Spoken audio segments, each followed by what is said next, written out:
Welcome to Fairy Tale Access, where the head fairy's quest is to prove that fairy tales do exist in actual time rather than once upon a time. Together, we will unravel the heroes, young and old, who turn dreams into reality. These are the people who still believe in happily ever after. The discoveries will bend even our most cynical non-believers into believing in fairy tales.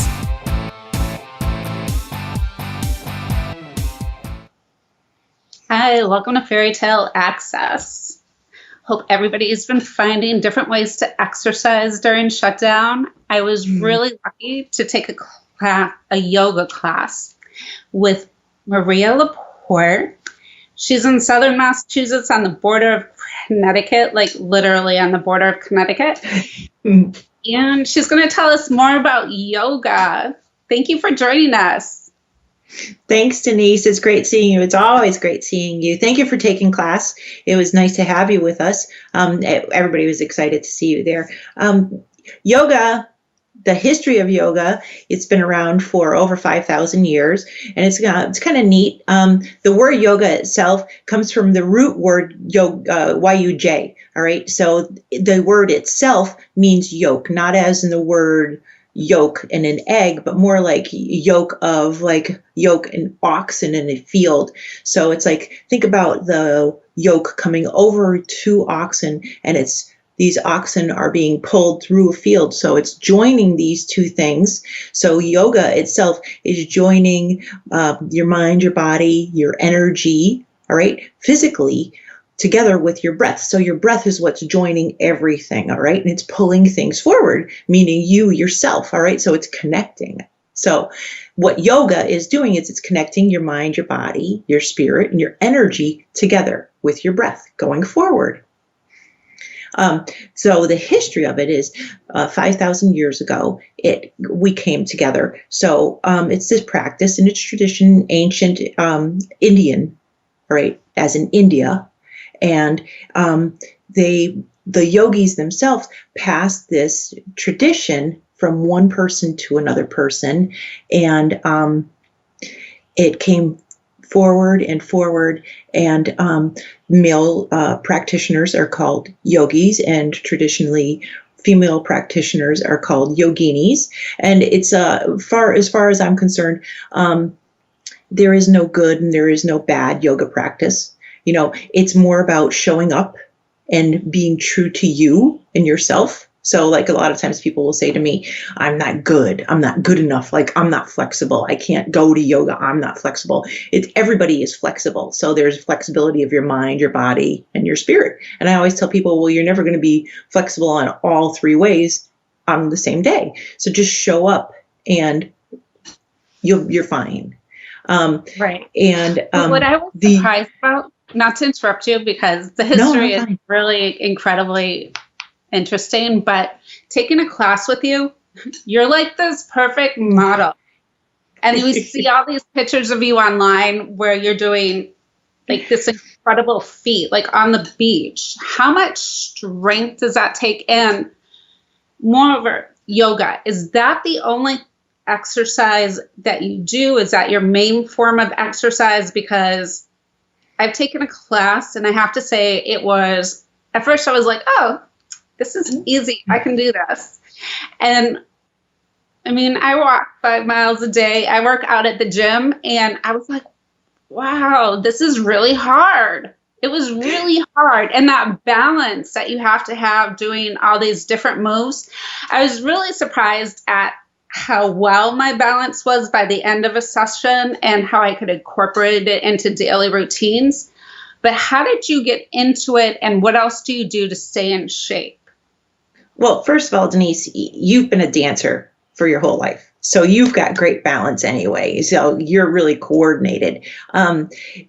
I love to walk, and I walk as often as I can. And living in New England, it's not like you can just go out and walk every day. I also like biking. And I do that, and I'm a seasonal biker. I'm not like one of those hardcore people that goes out and bikes in the rain, but I do belong to a gym, and I like to bike in the gym, when I can get in a gym.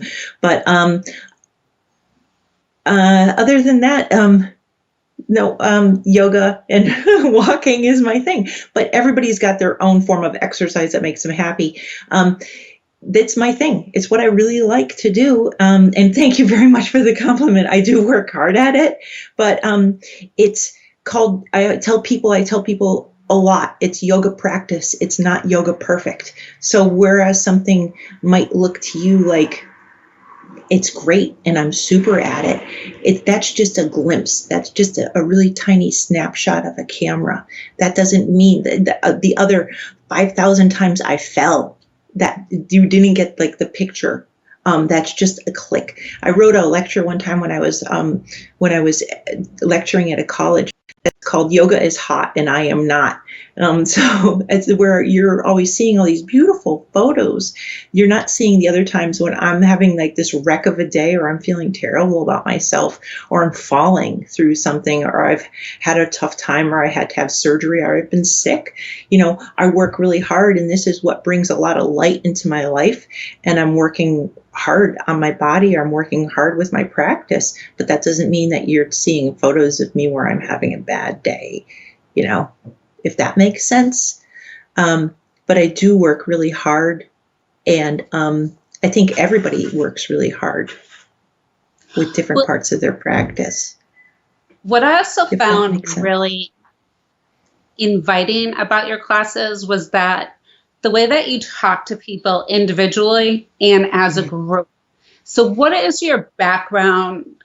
I mean, obviously you have some type of psychology in your background, because you really address different people's needs on an individual level, and you make them all feel welcome, and nobody feels like they're singled out, although it's kind of weird to see everybody on screen and you feel kind of self-conscious when it's your first class. But you're really good at making us feel confident and trying new things as much or as little as we can get into it.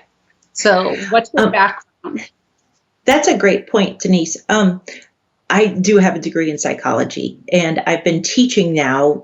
This is my 18th year I've been doing this, and I am a yoga therapist, and I've got 200-hour certifications, 500-hour certifications. I'm certified in anatomy and physiology as well. I've been doing this for a long time, and it is what I do all day, every day. So it's not just like I went and I casually did this, and this is a side job for me. This is what I do all the time. So I've worked in yoga studios, I've worked in gyms, I've worked in addiction centers. I work with people who have cancer, people who have MS, people who have ALS, people who have autism spectrum disorders, people who run the whole gamut, pre-surgery, post-surgery, everything. And I work with little kids, big kids, athletes, people. I've worked with Olympians, I've worked with all kinds of people, and I love it. So my background is, when I was 12 years old, I was in an accident, and I was at home and I couldn't go swimming anymore because I had hurt my ear really badly. And I was watching PBS, and there was this really neat lady on, and I learned how to meditate watching PBS, and I thought it was the coolest thing in the world. And I couldn't take any medicine for my pain, and I learned how to meditate, and that's how I went to sleep at night. And I just kept doing that. And while I was playing sports, and while I was running track, and while I was going to sleep, I just kept doing meditation. Like I went with it, and I kept on meditating while I ran. I kept on meditating while I walked. I kept on meditating to just calm myself down all the time and to deal with the pain, especially at night when I couldn't sleep. And it helped so much that I just kind of went forward. And then as I got older, and I was coping with my dad who had cancer, and I was managing myself, and I had a little baby, and I had family, and I had issues and stress, I went back to meditation. And all of a sudden it was 2000, and I found myself in a yoga studio, and it made sense to me, and I fell in love with it. And then I became a yoga instructor, and very quickly I became a yoga therapist, and then I became advanced, and next thing you know, it kind of rolled with it. And working in studios for years and years on end. And now I find myself not in the yoga studio, because we're in this novel situation on the planet. And for the first 5 days, I panicked, and I said, what am I going to do? I can't be with people that I need to be with. And I decided that I was going to do something about it.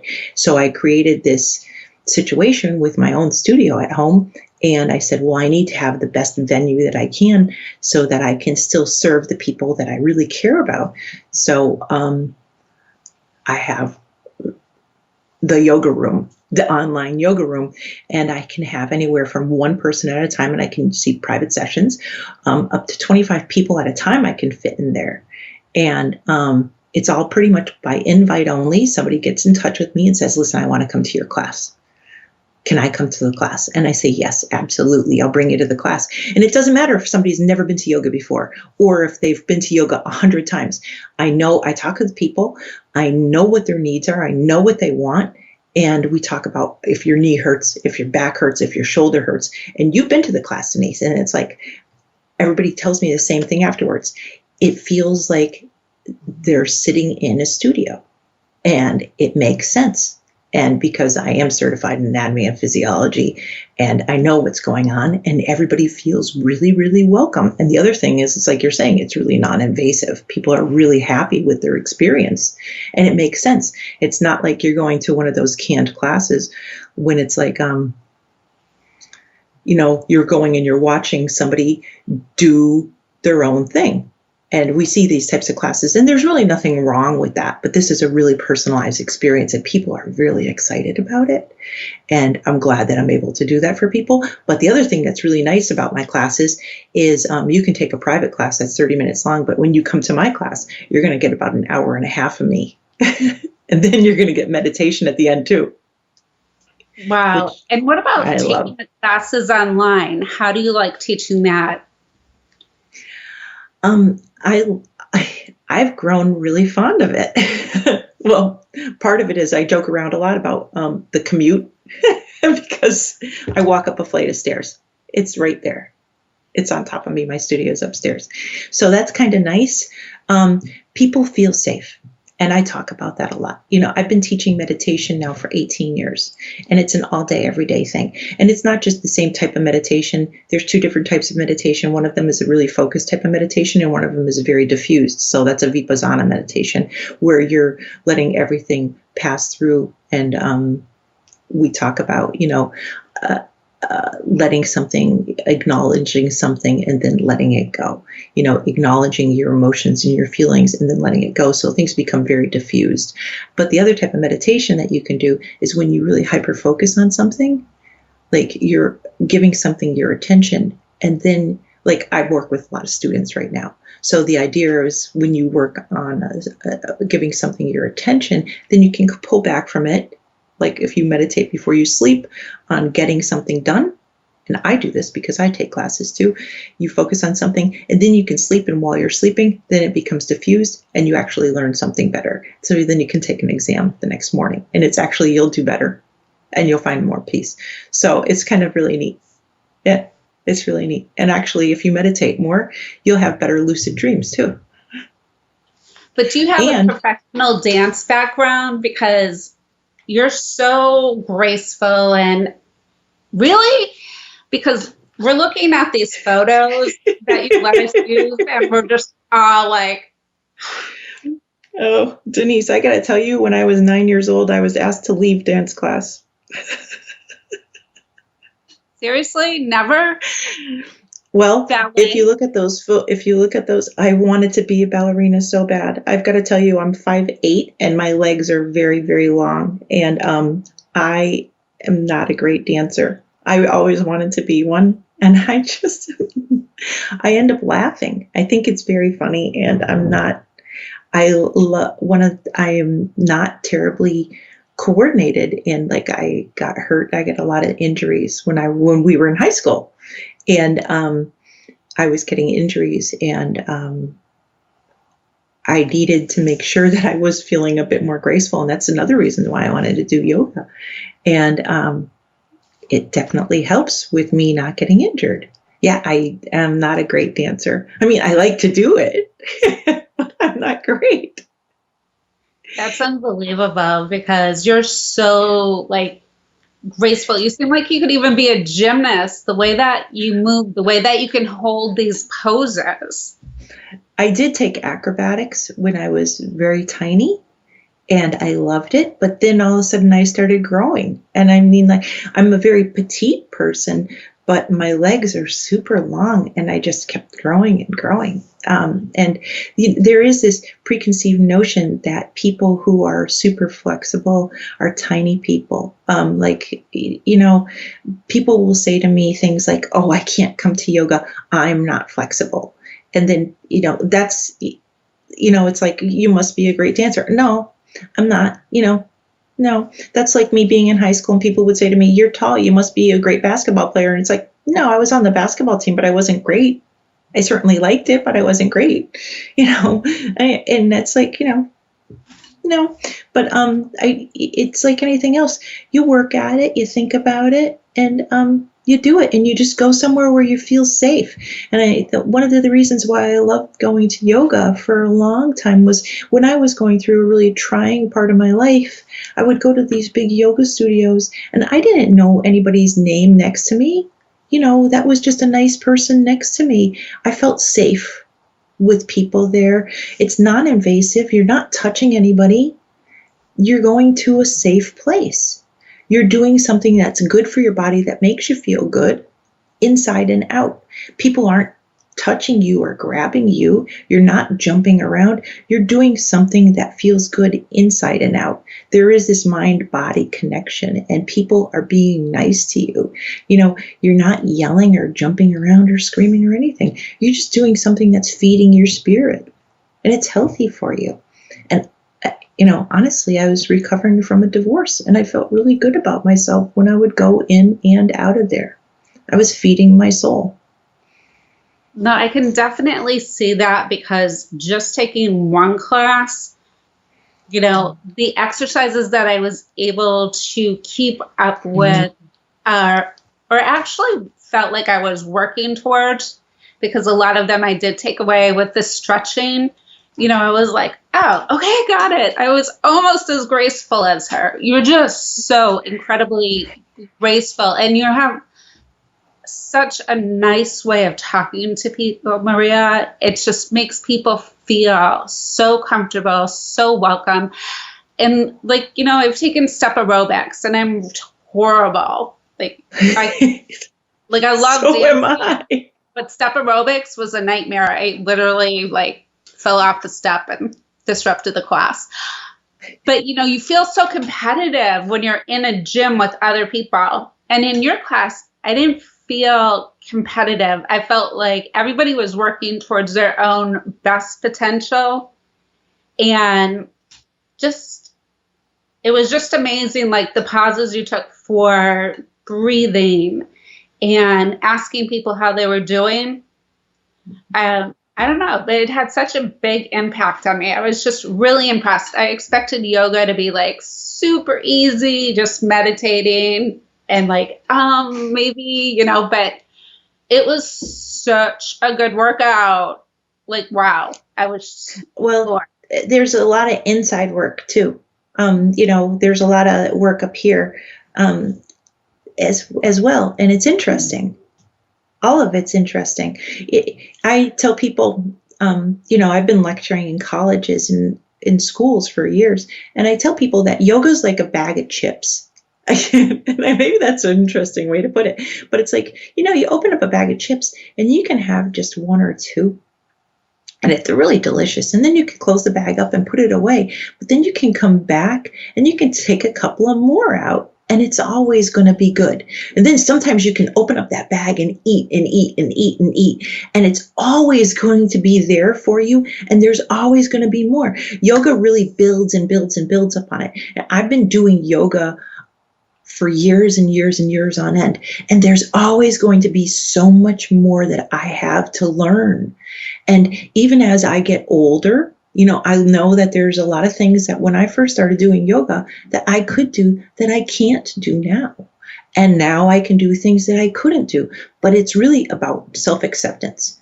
And I used to come into yoga, and at one point, I used to wear Superman shirts because I felt so empowered and I felt like I could run through walls. And then after even getting injuries, I got rid of all the shirts, and now it's just so empowering that I feel like I've leveled up inside here and here. And it's not like about having this super bod at yoga. It's because it's about, coming up through here now, and it's feeling so great about myself and bringing it to other people, and not feeling like I'm just there to get like some super bod. I'm there to feel really great. And if I can bring that to other people and have other people feel really great about themselves too, I'm super happy with that, if that makes sense. Like I said, there were times it was like, I'm going to do a handstand and stand on one hand today. And I have those photos. I didn't send them to you, but it's like, that was like a goal for a long time. And it was like, what am I doing? I'm going to do an elbow stand. I'm just going to stand on my elbows today. It's like, what am I thinking about? It's like, I just always had to push myself that much more. But now it's to a point where I just want to think about having more compassion for myself, because if I can have more compassion for myself, I'm going to have more compassion to the other people who I really want to be with and I want to help, if that makes sense. And it definitely makes sense. And you can definitely see it every time. Yeah. If I can help other people, it makes me, I feel so great helping other people and turning on the lights over other people's heads and helping other people. I love it when people send me a text like a day after class and say, my shoulders feel so good, or I slept so great, or my hips haven't felt this good in a year and a half, or what, I feel so much better. Or somebody says, I did meditation with you and I've never been able to even get through half of a meditation before. I've never been able to do it, and I never thought that I could do that, and I didn't know I could feel that good about just being still with myself and who I am. And when people can send me those types of notes and be okay with themselves, I'm thrilled. And it's like, not that I'm like going to, buy myself an ice cream because I'm so happy about that, but it's like making people feel that good about and so content with themselves, especially in this type of climate. I'm very, very happy. I don't think I'm some sort of guru. I'm just like, everything's okay. I always tell people, it's not that things are going to be okay. Things really are okay. You can sit and be still with yourself. See, that's where I'm coming from. So what's the best way for people to get a hold of you if they want to try a class? Email me. I read the emails. I read them and I answer them. I answer the emails. You know that. And you do I will answer. Is it Zoom? No, I'm doing classes on Google Hangouts. There's a big reason for that. So I don't want to put down any of the other formats, but I don't work with time limitations. So I want to have anywhere from 1 to 25 people in the classes. And in this format and on Google Hangouts, there's no cost associated with using it. I can see everybody and I can interact and I can talk with every single person there, and there's no cost associated with it. So like when you came to that class, you could hear every other person, you could see every other person in class. You could also mute yourself and you could turn off your camera so nobody had to see you, and that was fine. So when you wanted to take notes on the class, you were able to do that, and then you could pop back on, or everybody mutes everything except for me. So that worked great. But also, I'm not going to limit myself to a 40-minute class because I can't do that. I want to be able to give everybody yoga class. I want to be able to give everybody core work if they want it. And I also want to give everybody meditation. So my classes are going to run anywhere from an hour and a half, sometimes even longer if we're going to run a longer meditation. People are pretty happy with that. Yeah. So people can send you an email and they'll get a list of your schedule and all the time. Mm-hmm. Well, the other thing, and I've been talking about this, so going into what I refer to as the forward, the next forward now.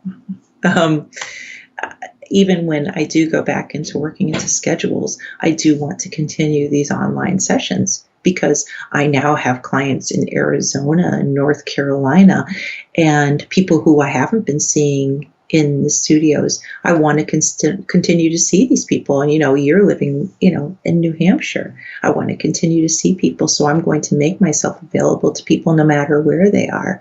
And it's great to be able to see people like that. I know people in Maine, and I have taught in Maine all the way down to Florida, but it's great.